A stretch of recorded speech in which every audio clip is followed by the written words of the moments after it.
எல்லா கதைகளுக்குமே கதையோட நீதின்னு ஒன்று தான் இருக்கும். நம்ம பார்க்க போகிற இந்த கதையில் 3 நீதிகள் இருக்குது. அது அப்படி என்ன கதை அப்படின்னு சொல்லிட்டு பார்ப்போம். ஒரு சின்ன கிராமத்தில் சந்திரன்னு ஒருத்தன் இருக்கான்.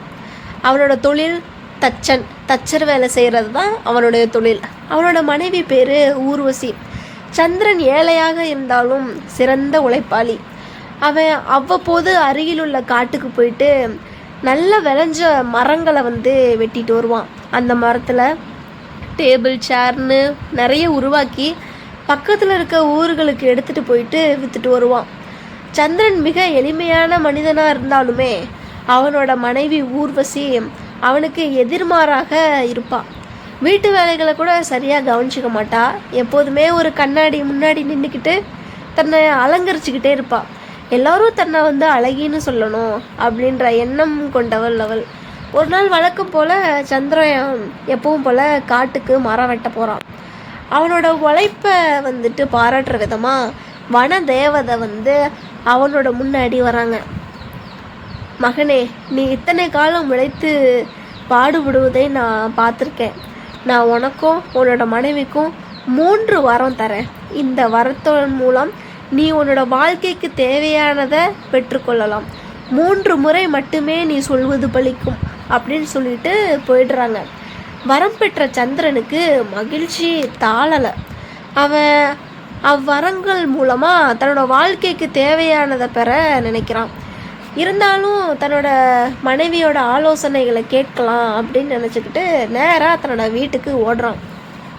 வீட்டுக்கு போன சந்திரன் தன்னோட மனைவி ஊர்வசியிடம் வனதேவதையை பார்த்ததாகவும் வரங்கள் கொடுத்ததாகவும் அந்த செய்தியை மகிழ்ச்சியாக சொல்கிறான். என்னென்ன கேட்கலாம் அப்படின்னு சொல்லிட்டு ஒரு ஆலோசனையும் செய்கிறாங்க. ஊர்வசி அலங்கார விரும்பி இல்லையா? அவள் உடனே முதல் வரமாக நான் இந்த நாட்டிலேயே மிகச்சிறந்த அழகியாக மாறுறதுக்கு வரம் கேட்குறேன் அப்படின்னு சொல்லிட்டு சொல்கிறான். சந்திரனுக்கு தன் மனைவியின் யோசனை பிடிக்கல.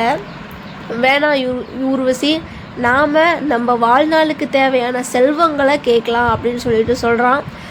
ஊர்வசி கணவனின் யோசனையை ஏற்றுக்கொள்ளவே இல்லை. பெரும்பாலான மனைவிகளே அப்படித்தானே. அவள் தன் விருப்பத்திலேயே பிடிவாதமாக இருக்கிறாள். அவள் இந்த நாட்டிலேயே மிகச்சிறந்த அழகியாக நான் இருக்கணும் அப்படின்னு முதல் வரத்தை கேட்குறாள். அடுத்த நிமிஷமே அதே மாதிரி அவள் மிகச்சிறந்த அழகியாக மாறுறாள். ஊர்வசியோட இந்த செய்கை சந்திரனுக்கு சரியான கோபம் வருது. ஊர்வசி, உனக்கு அறிவில்லையா? ஒரு வரத்தை போய் வீணாக்கிட்டியே அப்படின்னு சொல்லிட்டு அவளை திட்டுறான். கணவன் தன்னை திட்டான்னு சொல்லிட்டு ஊர்வசிக்கு சரியான கோபம் வருது. அவள் சந்திரன்கிட்ட இனி நான் அங்கே இருக்க மாட்டேன், என்னோடய அப்பா அம்மா வீட்டுக்கே நான் போகிறேன் அப்படின்னு சொல்லிட்டு புறப்பட்டு போகிறாள். தன்னோட மனைவி தன்னை விட்டு போகிறத பார்த்து சந்திரனுக்கு மனசில் ஒரு கவலை. அதனால் மனைவியை சமாதானப்படுத்துறதுக்கு அவள் பின்னாடியே போகிறான். ஆனால் அவளோ கணவனோட பேச்சை கேட்காம அம்மா வீடு இருக்கிற அந்த ஊரை நோக்கி போகிறதுக்கு புறப்பட்டுருக்கான். அந்த டைமில் அந்த நாட்டு அரசன் தன்னோட பரிவாரங்களோட கூட்டிக்கிட்டு யானை மீது அந்த வழியே போகிறாரு. அரசர் அந்த வழியில் போகிறப்ப ஊர்வசியை பார்க்குறாரு. அந்த நாட்டில் அவளை மாதிரியான ஒரு அழகியை இது வரைக்கும் அந்த அரசர் பார்த்ததே இல்லை. அதனால் அரசருக்கு ஊர்வசியை கல்யாணம் பண்ணிக்கணுன்ற ஆசை வருது. தன்னோட படை வீரர்களை கூப்பிட்டு ஊர்வசியை கூட்டிகிட்டு வர சொல்லி உத்தரவிடுறாரு. படை வீரர்களும் ஊர்வசியை கூட்டிகிட்டு வர்றதுக்காக கிளம்புறாங்க. ஊர்வசியை பிடிச்சு அரசர்கிட்ட இழுத்துக்கிட்டு போகிறாங்க. ஊர்வசிக்கு அழுக தாங்கலை. கணவன்கிட்ட கோபிச்சுக்கிட்டு இப்படி படை வீரர்கிட்ட மாட்டிக்கிட்டோமே அப்படின்னு எண்ணி அழறான். படை வீரர்கிட்ட தன்னை விட்டுடுமாறும் கதறா.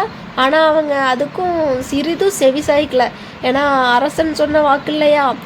நடந்த அத்தனையும் சந்திரன் பார்த்துட்டு இருக்கான்.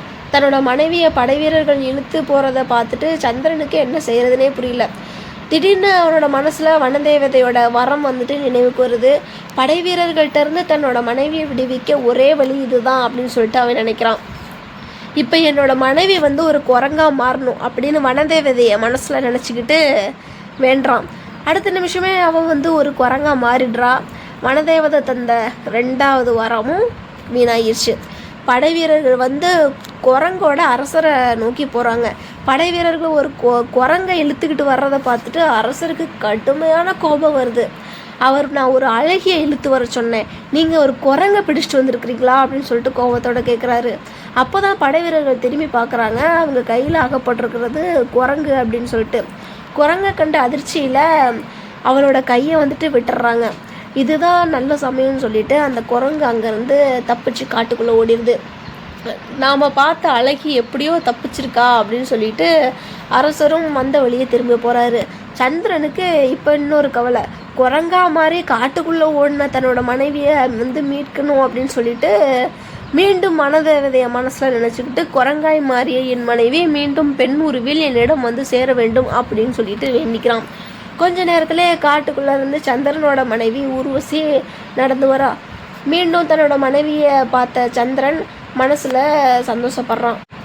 ஆனால் வனதேவதை தந்த 3 வரவுமே இப்படி வீணாகி போயிடுச்சே அப்படின்னு சொல்லிட்டு சந்திரனுக்கு ஒரே கவலையாக இருக்குது.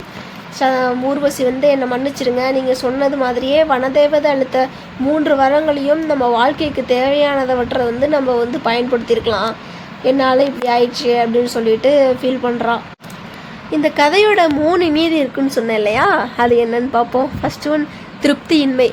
தங்கிட்ட இருக்கிறத வச்சு மகிழ்ச்சியாக வாழ தெரியாமல் தேவையற்ற ஆடம்பரத்திற்கும் அழகிற்கும் ஆசைப்பட்டா இந்த மாதிரி நிலமை தான் வரும். அடுத்தது, பெரிய ஒரு துணையோட ஆலோசனை. நம்ம யாருமே மோஸ்ட்லி ஹஸ்பண்ட் பேச்சை கேட்குறதே இல்லை. என்ன இருந்தாலும் அவங்க நம்மளை விட வயசில் பெரியவங்க இல்லையா. சந்திரன் எவ்வளவோ எடுத்து சொல்லியும் ஊர்வசி தன்னோட பிடிவாதத்தினால வரங்களை வந்துட்டு வீணாக்கிட்டா. அனுபவம் உள்ளவர்களோட ஆலோசனையை கேட்காதது வந்து நஷ்டத்தை தான் தரும். அடுத்தது பார்த்திங்கன்னா, அவசர முடிவு. ஒரு வாய்ப்பு கிடைக்கிறப்ப அதை வாழ்வின் முன்னேற்றத்திற்கு பயன்படுத்தாமல் தற்காலிகமான விஷயங்களுக்கு வந்து பயன்படுத்துறது வந்து அறிவீனம் தான் சொல்லணும். கிடைத்த நல்வாய்ப்புகளை சரியாக பயன்படுத்த தெரியாதவர்களுக்கு அதிர்ஷ்டம் கூட ஆபத்தாகத்தான் முடியும்.